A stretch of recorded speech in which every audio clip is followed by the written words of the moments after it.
Hey, I'm Susan Palmer of Lead Cat Press, and I wanted to make a video that covers the sample pages for my book, The Guitar Lesson Companion Volume 1. You can get those free sample pages. You can download that packet using the link in my description box for this video or on the comment section. I'll drop them in both places for you.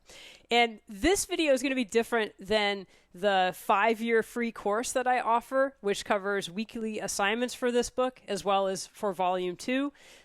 This is going to be a general overview of the book as well as getting you started playing guitar using this book. So if you are brand new to guitar and you need to know, should you start on acoustic or electric guitar? How do you tune your guitar? What are the parts of the guitar? How do you put your fingers on the guitar? That kind of stuff. I want you to use the links that are in the page that I have dropped in the description box and the comments so that you can look at some of those videos first. If you're a teacher and you want to know more about this book, then this might be a good video for you to watch as well. But if you've been playing guitar for a little while and you just want to get started trying this out and seeing how you do, this is a great lesson video for you to watch. So I start off the free packet with just showing you the table of contents for the book.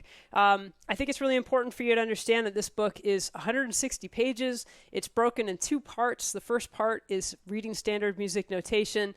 I start in open position, like a lot of books do, and I go over a lot of different rhythms. There are tons and tons of exercises for you for that. And then I also go through the cage system so that students learn how to read music all the way up through 12th position. And the second part of the book is all chord scales and theory. So what I cover in that, starting with open position transition exercises and as far along as triad studies for inversions, as well as 7th chords, major scale harmony, common chord progressions, playing in all 12 keys, all of that stuff. So that's why I wanted you to see that table of contents there so you can understand kind of what this book is about. It's really designed for guitar students who are working with a guitar teacher. I don't have a lot of explanations in the book, and that's for 2 reasons. One, teachers have their own way of describing these concepts and making sure that students understand them. I didn't want to get in their way for that. And I also have the lesson library or the 5-year online course for students who need a little more explanation for things. So this is the Guitar Lesson Companion book. So it's a companion for a student who is taking guitar lessons. That doesn't mean that you can't work it through on your own, but just so you understand how this book was designed. It was designed to make it easier for teachers to teach the fundamentals of music to all their students with a very flexible guitar method book that offers a lot more exercises than you'll see in other books, and I think pretty good sounding exercises as well. So I want to get started with the next page of the packet here. So the first page you see is page 7. And again, if you need some explanations on what is a staff, what are these notes, you want to go back to that initial page I discussed, web page that is in the description box there. That'll go over all of that information. You can find those videos. But in the free sample packet, I've got just what a lot of books actually have, which is just a description of what the note E, F, and G look like on the staff, as well as how to place your fingers on the staff to play those. So we have open E with no fingers, first finger plays F, and third finger plays G. Moving right along, I've got some rhythms here that are notated out. I discuss whole notes, half notes, and quarter notes, as well as dotted half notes in this section. I've got the picking for you. So these are all falling on the downbeat, so you'll use a downward motion with your pick. And the count is 1, 2, 3, 4 because we're in 4/4 time for all of these. So if I play through this first line here, I have 1, 2, 3, 4, 1, 2, 3, 4, 1, 2, 3, 4, 1, 2, 3, 4. You'll notice that I'm anchoring with this part of my hand on those lower, thicker strings. That enables me to use the same motion with my pick every single time to get a really clear sound out of those notes. So this is all open E, and that allows you just to focus on the rhythm. And the next page here, I have something that is, I think, a little bit unique for guitar method books, which is a worksheet. On On here, I call this the note identification worksheet. I have them for every time new notes are introduced. Students have the opportunity to quiz themselves on them to really ingrain that. Bringing this stuff up from the back of your brain, that recollection. That's really what learning is all about. So what I usually have students do in lessons is they play each note that's on this page and say the name of it out loud. I usually disregard the fact that these are all whole notes and they just play them at their own tempo. If I'm doing a group class, I'll usually signal somehow, usually with a downward motion of my hand, when everybody is to say and play the note at the same time. But I do find that these drills are really helpful to ingrain these notes into your fingers and your mind so you can understand what they look like on the staff, how to play them, and you get to practice with getting those clear notes. So I'm going to go through the first 5 lines here with you so you can kind of practice this with me. So we have E, F, G, E. Line 2 is F, E, F, G. Line 3 is F, G, E, G. Line 4 is G, F, F, E.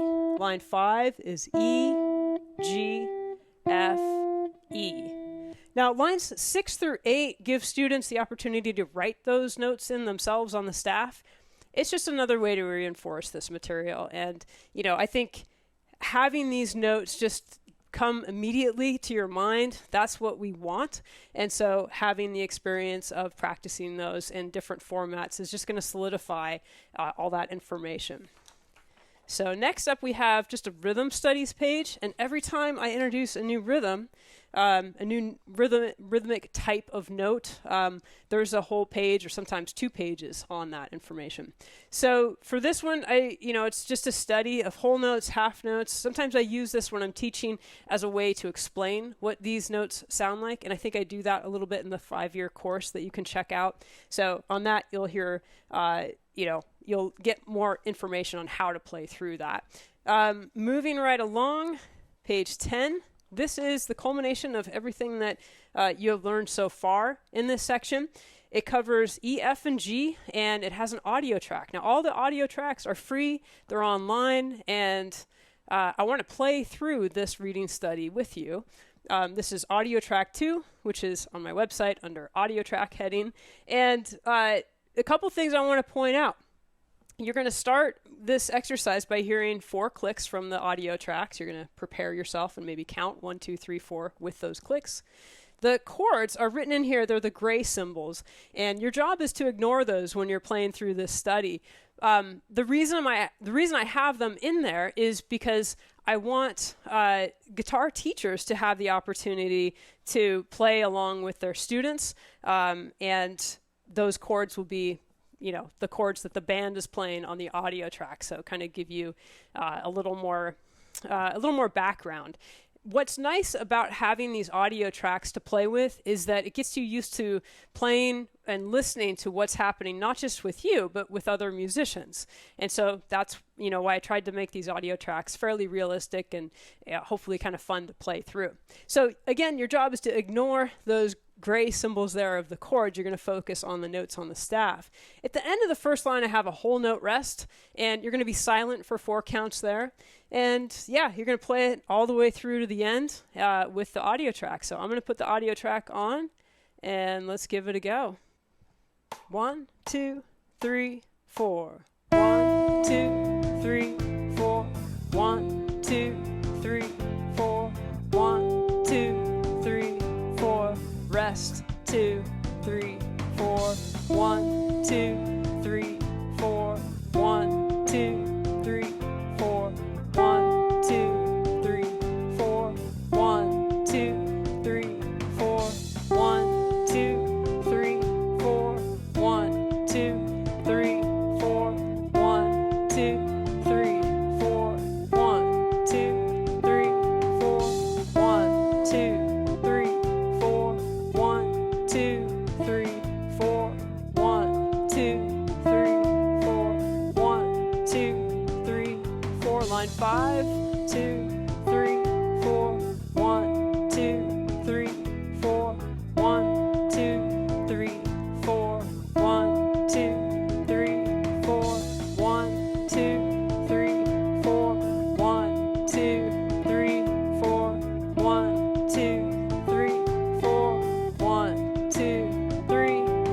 is 7, 2, 3, 4, 1, 2, 3, 4, 1, 2, 3, 4, 1, 2, 3, 4, 1, 2, 3, 4, 1, 2, 3, 4, 1, 2, 3, 4, 1. All right, so hopefully you were able to play along with that, and if you do need work, you can go back to the Note ID worksheet, you can go back to the Rhythm Studies page, and then you can give that another try. So for a lot of people, that works fine for really understanding those notes, E, F, and G. But I do have another page of, that's page 11, for reading studies that are also just using E, F, and G, but go a little bit faster. So that's kind of how I've set up the whole book. I'm very methodical about having a little lesson up front, breaking things down. You always want to know, is the issue that a student is having with the technicality of playing a note? Is it with understanding what that note looks like on the staff? Is it the rhythm? So finding those different ways to break that down is really helpful to help people learn this stuff really quickly and effectively. I always joke with my students, I want them to know this stuff when they're 90 years old. So that's why I really drill them really hard on all of this material. So hopefully that gives you a little bit of an understanding about how this book is set up and how it works. And hopefully those sample pages were fun, and I'd really like it if, you came away from this going, yeah, I can do that. I want to learn how to read music because it's not that hard, as long as you have a good method and you really pace yourself. And the exercises are, moving along at a pace that you can follow. And ideally, you would have a great teacher who's helping you along with suggestions and also analyzing your playing and helping you figure out when it's time to move on to the next section. So those little rubrics, I think, are pretty valuable. And that's, again, where a guitar teacher will help you out. Now, I really believe that learning with a teacher is the fastest and most effective way to learn the guitar. So that's why when I was creating this book, I created it specifically for students who were taking lessons. I have some reviews on the website if you want to read through what college professors and guitar teachers and guitar students have to say about the book. It's a good book. If you want to learn how to read, maybe you're going to college, maybe you just like learning things, maybe this is the missing component that you need to help you understand theory and the names of the notes and how everything kind of interlocks. These fundamentals, they've been here for a long time, and I don't think they're going away. So it's good to have that solid foundation, and that's really what I set out to do. So.